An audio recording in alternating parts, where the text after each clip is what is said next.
அனைவருக்கும் வணக்கம். அன்னை டிஎன்பிஎஸ்சி மேத்ஸ் எப்பொழுதும் கணிதத்தோடு இணைந்திருப்போம். இன்றைய 10 கணக்குகளை பார்க்கலாம் வாருங்கள். ஸோ என்ன சொல்றாங்க அப்படின்னா, first sum, if the radius of a circle is diminished by 10%, then its area is diminished by அப்படின்னு கேட்டுக்கிறாங்க. ஒரு வட்டத்தின் ஆரம் 10% குறைக்கப்பட்டால் அதன் பரப்பு குறையும் வீதம் என்ன அப்படின்னு கேட்டுக்கிறாங்க. ஸோ ரொம்ப சிம்பிள். ஆரம் என்ன செய்யறாங்க அப்படின்னா, வழக்கமான ஆரத்திலிருந்து 10% குறையுது, ரைட்? சரிங்களா? 10% குறையுது. இப்போ என்னன்னா நமக்கு என்ன கிடைக்குதுன்னா, இது 10r minus 1r. அப்போ என்ன வரும்? 9r divided by 10. இதான் வந்து என்னன்னா r புதிய ஆரம். சரிங்களா? இப்போ நமக்கு என்ன கிடைக்குது அப்படின்னா, r இது புதிய ஆரம் கூட வச்சுக்க, இப்படி கூட வச்சுக்கோங்க. இப்போ என்ன அப்படின்னு பார்த்தீங்கன்னா, உங்களுக்கு பரப்பு குறையும் வீதம் இப்போ கண்டுபிடிச்சிடலாம். ஸோ இது புதிய பரப்பு என்னன்னா pi R square. So pi அப்படின்றது என்ன அப்படின்னா அப்படியே இருக்கட்டும். r அப்படின்றது 9r divided by 10 the whole square. சரியா? இப்போ என்ன வரும் அப்படின்னா, ஸோ இது pi into 81r square divided by 100. So இப்போ என்ன வரும்னா, ஸோ 81 divided by 100 இது pi R square. So already நம்மகிட்ட இருக்கிறது என்ன அப்படின்னா பரப்பு, இது பை ஆர் ஸ்கொயர். ஸோ இது வந்து என்னன்னா 100% அப்படின்னு வச்சுக்கோங்க. அப்போ இதில் 81% தான் இருக்குது, இது 81%. இது என்னது 100%. இப்போ நீங்கள் இந்த மேலே கீழே இப்படி பண்ணீங்கன்னா என்ன வரும்? 100% வருமா? 100% பை ஆர் ஸ்கொயர். சரியா? இப்போ நமக்கு என்ன கான்செப்ட் என்னன்னா, இதில் 81% தான் இருக்கு. என்ன இருக்கு? 81% தான் பை ஆர் ஸ்கொயர்ல இருக்கு. சரியா? பை ஆர் ஸ்கொயர்ல 81%. 81% ஆஃப் பை ஆர் ஸ்கொயர்ல வந்து 81% இருக்கு.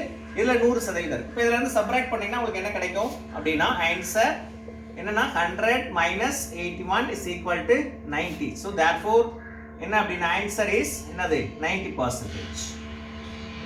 So this is a required answer. So பரப்பு எவ்வளவு குறையும் வீதம் என்னன்னா 19% இருக்கும். இதான் first question answer. Right. If the radius of a circle is doubled, its area is increased by. ஒரு வட்டத்தின் ஆரத்தை இரட்டிப்பாக்கினால் அதன் பரப்பு அதிகரிக்கும் வீதம் அப்படின்னு கேட்டுக்கிறாங்க. ஸோ ஆல்ரெடி என்ன இருக்குன்னா, ஒரு ஆர் இருக்கு. அது இந்த ஆரை வந்து என்னன்னா இதுக்கு நம்ம கிடைக்கிறது என்னன்னா பை ஆர் ஸ்கொயர்.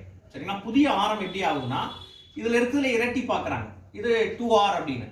ஸோ இப்போ என்னன்னா இது பை ஆர் ஸ்கொயர்ட் அப்படின்றது பை இன்ட்டு என்னன்னா இது 2r த ஹோல் ஸ்கொயர்ட். அப்போ என்ன வரும் அப்படின்னா 4r ஸ்கொயர்ட், அதாவது பார்த்தீங்கன்னா 4 இன்ட்டு பை ஆர் ஸ்கொயர் அப்படின்னு வரும். சரிங்களா? இப்போ கொஸ்டின் என்னன்னா, இன்க்ரீசிங், அதாவது அதிகம் அப்படின்னா இப்போ எவ்வளோ அதிகமாயிருக்கு அப்படின்னு பார்த்தீங்கன்னா, இதுல இருந்து 4r ஸ்கொயர்ல இருந்து ஒரு r ஸ்கொயர் பை ஆர் ஸ்கொயரை கழிச்சிங்கன்னா 3 பை ஆர் ஸ்கொயர். ரைட்டா? ஸோ இப்போ என்ன அப்படின்னு பார்த்தீங்கன்னா, உங்களுக்கு என்ன வேணும் அப்படின்னு பார்த்தீங்கன்னா, உங்களுக்கு அதாவது எவ்வளவு சதவீதம் அதிகரிக்கும் சதவீதம் தான் கேட்டுக்கிறாங்க. இப்போ என்ன பண்றேன்னா, ஸோ 3 பை ஆர் ஸ்கொயர். சரிங்களா? 3 பை ஆர் ஸ்கொயர். கொஸ்டின் என்ன கேட்டுக்கிறாங்க அப்படின்னு சொன்னா, அதிகரிக்கும் சதவீதம் அப்படின்னு கேட்டுக்கிறாங்க. அப்போ ஒரிஜினல் என்ன? Pi R square. சதவீதம் அப்படின்னா இன்ட்டு 100. சரிதானே?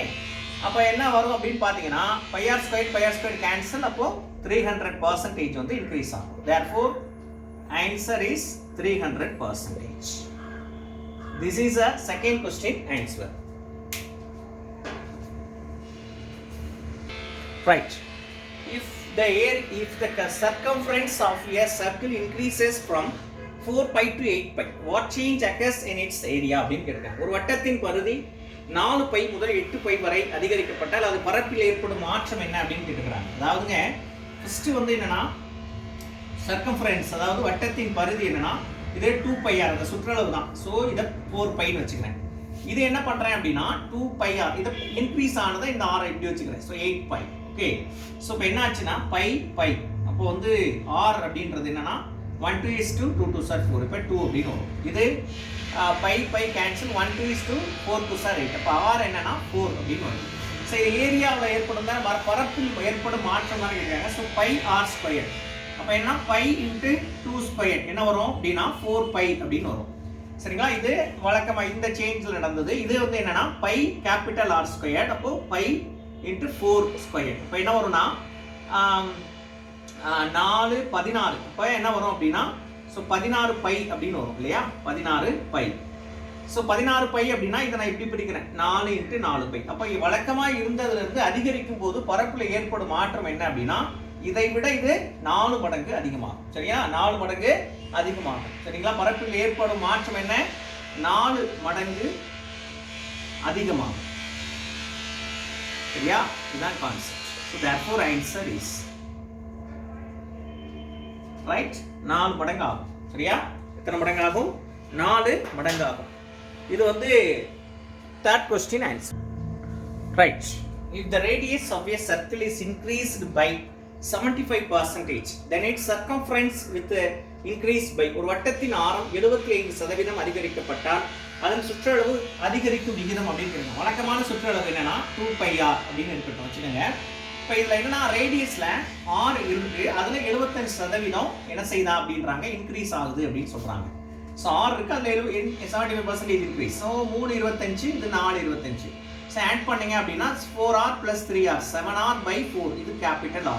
ஸோ இப்போ என்ன அப்படின்னா அதிகரிக்கப்பட்ட அந்த சுற்றளவு என்ன அப்படின்னா 2πr அப்படின்னு வச்சுக்கோங்க. அப்போ 2π இன்ட்டு என்னன்னா 7r/4 அப்படின்னு வரும். So 1 2 is 2 2 2 sir 4. அப்போ என்ன வரும்னாக்கா ஸோ இங்கே அதாவது பார்த்தீங்கன்னா 7πr அப்படின்னு வரும் /2 அப்படின்னு வரும். சரிங்களா? கொஸ்டின் என்னன்னா இது அதிகரிக்கும் விகிதம்னு கேட்டிருக்காங்க. அப்போ இதோட டிஃபரன்ஸ் பார்க்கணும் இல்லையா? அப்போ டிஃபரன்ஸ் என்ன வரும் அப்படின்னா 7πr/2 மைனஸ் 2πr. ஸோ எவ்வளோ இன்க்ரீஸ் ஆயிருக்கு? அப்போ இதை கிராஸ் பண்ணீங்கன்னா 7πr minus 4πr divided by 2 அப்படின்னு ஆகும். ஸோ இதை சப்ராக்ட் பண்ணீங்கன்னா என்ன வரும்? 3πr/2ன்னு வரும். ஸோ நம்ம அதிகரிக்கும் சதவீதம் அப்படின்னு போகும்போது இந்த டிஃபரன்ஸ் கண்டுபிடிச்சிட்டோம். சரியா? அந்த சேஞ்ச் டிஃபரன்ஸ் என்ன? 3πr/2. ஸோ டோட்டல் ஆக்சுவல் என்ன? 2πr into 100. ஸோ என்னன்னா இது அப்படியே எழுதுவோம் 3πr/2 இன்ட்டு 1/2πr. கரெக்டா? ஸோ இப்போ என்ன வரும் அப்படின்னா இது இது பர்சன்டேஜ்னா இப்போ 100 போட்டோம் இல்லையா? போட்டோம். சரியா? πr cancel. 1 2 is 2 5 2 are 10. So 1 2 is 2 இது 2 2 are 4 5 2 are 10. 325 75%. ஸோ அது அதிகரிக்கும் வீதம் என்னவாக இருக்கும் அப்படின்னு பார்த்தீங்கன்னா ஸோ ஆன்சர் இஸ் 75%. இதான் வந்து அதோட விகிதம். இதுவா அதிகரிக்கிற கூடிய பர்சன்டேஜா இருக்கும். திஸ் இஸ் என்ன அப்படின்னா fourth question answer.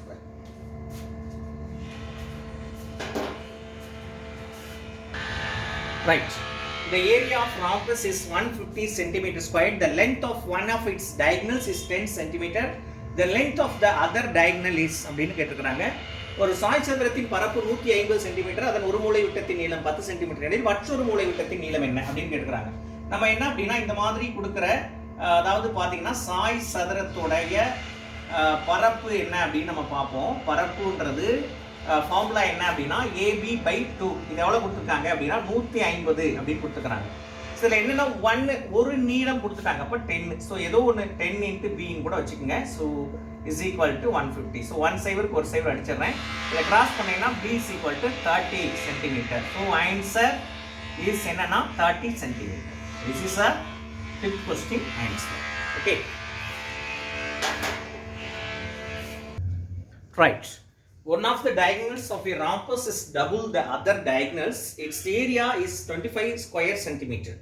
The sum of the diagonals is அப்படின்னு கேட்டிருக்காங்க. ஒரு சாய் சதுரத்தின் மூலை விட்டமானது மற்றொரு மூலை விட்டத்தின் மூல விட்டத்தினை போல 2 மடங்கு அப்படின்னு சொல்லியிருக்கிறாங்க. 2 மடங்கு ஆகும். மேலும் அதன் பரப்பு 25 சென்டிமீட்டர் எனில் அவ்விரு மூலை விட்டங்களின் கூடுதல் என்ன? இப்போ இது வந்து ஏன்னு வச்சுக்கிட்டீங்கன்னா இது என்னவாமா 2a அப்படின்னு சொல்றாங்க. சரியா? இப்போ இது என்னன்னா நமக்கு இந்த சாய்சதுரத்துடைய ஏரியான்றது என்ன பண்ணி கொடுத்துருக்கோம்னா AB/2 அப்படின்னு சொல்லியிருக்கோம். இங்க வந்து a × 2a/2 எவ்வளவு கொடுத்துருக்காங்கன்னா 25 கொடுத்துருக்காங்க. ஸோ இந்த 2 2 கேன்சல் ஆயிடும். ஸோ a² 25 அப்படின்னு ஆயிடும். ஏன்றது வெறும் 5 அப்படின்னு ஆயிடும். சரிங்களா? ரூட் எடுத்தீங்கன்னா உங்க என்ன கூடுதல் கேட்டிருக்காங்க. அப்போ 5 இது 2a 2 5s are 10. அப்போ என்ன வரும் அப்படின்னா 15 சென்டிமீட்டர் அப்படின்னு வரும். ஸோ தேர்ஃபோர் இந்த மூலை விட்டங்களோட ரெண்டு மூலை விட்டம், ஒரு மூலை விட்டம் 5 இன்னொரு மூலை விட்டம் 10, ரெண்டை கூட்டினீங்கன்னா 15 சென்டிமீட்டர். ஸோ திஸ் இஸ் என்ன அப்படின்னு பார்த்தீங்கன்னா 6th question answer. Right. If a square and a rhombus stand on the same base, then the ratio of the area of the square and the rhombus is. ஒரு சதுரம் மற்றும் சாய் சதுரம் ஒரே அடிப்பாகத்தில் அமைந்துள்ளது. அவற்றின் பரப்புகள் விகிதம் என்ன அப்படின்னு கேட்டிருக்காங்க. சரிங்களா? இதை வந்து பக்கம் A அப்படின்னு வச்சுக்கோங்க. சரியா? a அப்படின்னா ஏரியா ஆஃப் ஸ்கொயர், அதாவது சதுரத்தின் பரப்பு a ஸ்கொயர் அப்படின்னு ஆயிடும். சரியா? அப்ப சதுரத்தின் பரப்பு a ஸ்கொயர்னு ஆயிடும். சப்போஸ் இப்போ இந்த பேஸ் தானே, அது சாய் சதுரத்துக்கும் இதுதான். அப்போ சதுரம் இங்க பாருங்க, இங்க ஹைட் என்ன இருக்குன்னா அப்ப இதுல என்னவா தான் இருக்கும்? a. இந்த மாதிரி வர ராம்பஸ்க்கு என்ன சொல்லி கொடுத்திருக்கேன்னா b * h. சோ பேஸ் வந்து என்னன்னா a. இங்க ஹைட் என்னதான், இந்த ஹைட் நல்லா தெரியும் நமக்கு, அது a தான். ஏன்னா இந்த சதுரம் இங்க இருந்து என்ன வருதோ அதான் வந்து இந்த சாய் சதுரத்துக்கு ஹைட் அமையும். ரைட்டா? அப்ப என்ன வந்துரும்? a square. அப்போ ரெண்டு ஏரியா ஆஃப், அதாவது பாத்தீங்கன்னா சதுரத்தின் பரப்பும் சாய் சதுரத்தின் பரப்பும் ரெண்டுமே ஒண்ணா தான் இருக்கு. அப்போ என்னன்னா இது a square is to a square. புரியுதா? அப்ப அடிச்சீங்கன்னா ரேஷியோ எப்படி வரும்? ரெண்டுமே ஈக்குவலா தானே இருக்கு. அப்போ 1:1 அப்படின்னு வரும். அல்லது இது வந்து ஆப்ஷன் பொறுத்து நீங்க வேற மாதிரி நினைச்சலாம் அப்படின்னா எழுதலாம். எப்படி எழுதலாம் அப்படின்னா, அதாவது சதுரத்தின் பரப்பு இஸ் ஈக்குவல் டு சாய் சதுரத்தின் பரப்பு இஸ் ஈக்குவல் டு 1 அப்படின்னு எழுதலாம். ஸோ தேர்ஃபோர் ஆன்சர் நீங்க எப்படி வேணாலும் எடுத்துக்கங்க, ஆப்ஷனை பொறுத்து நீங்க மாத்துங்க. விகிதம் அப்படின்னா இதுதான் ஆன்சர், இல்ல ரெண்டுமே ஈக்குவல் அப்படின்னா இதுதான் answer. Okay, this is a 7th question answer.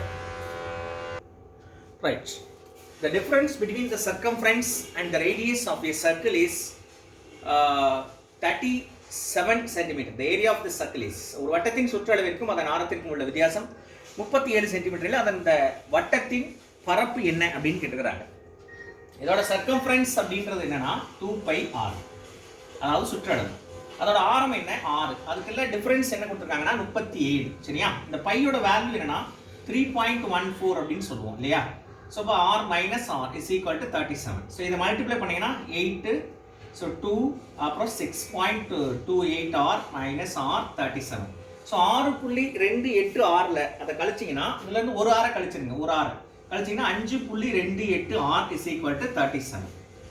So இதை r is equal to 37 divided by 5.28. இது அப்ராக்சிமேட்டா இதோட வேல்யூ என்ன வரும் அப்படின்னா அப்ராக்சிமேட்டா, ஸோ 7 அப்படின்னு வரும், சம்திங் வரும், பட் நான் அப்ராக்சிமேட்டா எடுத்துக்கிறேன் 7 சென்டிமீட்டர். சரிங்களா? அப்ராக்சிமேட்லி நீங்க இதை மனசுல வச்சுக்கோங்க. சரியா? ரைட். இப்போ இது வந்து r7 பை. இப்போ உங்களுக்கு என்ன வேணும்? பரப்பு. ஸோ பரப்பு என்ன? πr square. சரிங்களா? πr square. இப்போ 22/7 × 7 × 7. ஸோ அடிச்சிங்கன்னா என்ன வரும் அப்படின்னா 14, so 15, 154 centimetre square. So therefore answer is 154 centimetre square. This is பார்த்தீங்க அப்படின்னு சொன்னா 8th question answer. Right. The diameter of a wheel is 1.26 centimeter. How far will it travel in 400 revolutions? அப்படிங்கிறது ஒரு சக்கரத்தின் விட்டம் 1.26 மீட்டர் எனில் அது 500 சுற்றுகளை சுற்றினால் நகரும் தூரம் என்ன அப்படிங்கிறது. டயாமீட்டர்ன்றது 2r. 2r அப்படின்றது என்ன? 1.26. சரிங்களா? r is equal to 0.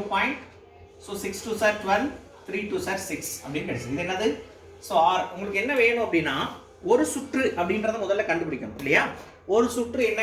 2πr. So 2πr அப்படின்றது 2 இன்ட்டு இது என்ன வரும் அப்படின்னு பார்த்தீங்கன்னா 22/7 இன்ட்டு இது என்னன்னா ஆரோட வேல்யூ 0.63. ஸோ இது 7 இல்லையா? அப்போ இதை கட் பண்ணணும் அப்படின்னா ஸோ 17 is 7. ஸோ 0. இங்கே வந்து 6 இதை விட சின்ன நம்பர், ஸோ அதனால் 0 சேர்த்து எடுத்துக்கணும். இப்போ 9 7 63. அப்போ என்ன வரும்னா 44 இன்ட்டு 0.09. சரிங்களா? இது 44 0.09 நீங்கள் மல்டிப்ளை பண்ணீங்கன்னா உங்களுக்கு கிடைக்கிறது என்னன்னா 3.96 அப்படின்னு கிடைக்கும். சரிங்களா? இது ஒரு சுற்றுக்கு. 500 சுற்றுக்கு என்ன கிடைக்கும் அப்படின்னு சொன்னா தேர்ஃபோர் 500 இன்ட்டு 3.96. ஸோ இதை மல்டிப்ளை பண்ணீங்கன்னா உங்களுக்கு என்ன கிடைக்கும் அப்படின்னா ஸோ 1980 அப்படின்னு கிடைக்கும். Okay, so therefore answer is எவ்வளோ தூரம் நகர்ந்திருக்கும் அப்படின்னா 1980 metre. So this is a 9th question answer. Okay. Right. The areas of two circular fields are in the ratio 16:49. If the radius of the latter is 14 meter, then what is the radius of the former? இருவட்ட வயல்களின் பரப்புகளின் விகிதம் 16:49. இரண்டாவது violin ஆரம் 14 metre எனில் முதலாவது violin ஆரம் என்னவாக இருக்கும் அப்படின்னு கேட்டிருக்கிறாங்க. ஸோ இது மாதிரி கொடுத்துருக்குறாங்க. ஸோ என்ன அப்படின்னா இது R2. ஸோ இங்கே வந்து நான் என்ன பண்ணுறேன் அப்படின்னா πr1 square, right? So is πr2 square is equal to 16:49. Okay, so pi cancel. So r1 square divided by R2 squared is equal to 16 divided by 49. இப்போ நம்ம கான்செப்ட் படி என்னன்னா அவங்க ஒரு விஷயத்தை கொடுத்துருக்காங்க என்ன அப்படின்னா இதை வந்து ஸ்கொயர் பண்ணிருங்க R1 divided by R2 the whole square is equal to இது 4 by 7 the whole square, right? So என்ன ஆச்சுன்னா ஸ்கொயர் ஸ்கொயர் என்ன ஆயிடும் எலிமினேட் ஆயிடுமா அப்போ R1 divided by R2 is equal to 4 by 7. So 1 is கொடுத்துட்டாங்க என்ன கொடுத்துருக்காங்க அப்படின்னா இங்க என்ன கொடுத்துருக்காங்கன்னு பாருங்க அதாவது 14 கொடுத்துருக்காங்க என்ன கொடுத்துருக்காங்க 14. So 14 அப்படின்னா R1 divided by 14 is equal to 4 by 7. So cross பண்ணுங்க. So R1 is equal to 4 into 14 divided by 7. 1 7 is 7, 2 7s are 14. So R1 is equal to 8 meter. Okay. This is அவங்க என்ன கேட்டது அப்படின்னா முதலாவது வயலின் ஆரம் கேட்டிருக்காங்க. So முதலாவது வயலோட ஆரம் R1 இல்லையா? So therefore answer is என்ன அப்படின்னு பார்த்தீங்கன்னா 8 meter. 8 meter. Okay. So this is the last and the 10th question answer. Okay. Right now. So இன்றைய 10 கேள்விகளும் வெற்றிகரமாக நிறைவடைந்தது. ஸோ தொடர்ச்சியாக முயற்சி செய்யுங்கள். இதே போல ஒரு புதிய 10 கணக்குகள் ஒவ்வொரு நாளும் உங்களுக்காக வந்து கொண்டிருக்கிறது. ஒவ்வொன்றும் ரொம்ப அற்புதமான ரொம்ப அழகான கணக்குகள். இன்றைய கணக்குகள் வெற்றிகரமாக நிறைவுபடுந்தது. மீண்டும் இதே போல ஒரு புதிய 10 கணக்குகளோடு திங்கட்கிழமை உங்களை சந்திக்கும் வரை உங்களிடம் நான் காசு நீங்கள் பயிற்சியாளர்கள். நன்றி, வணக்கம்.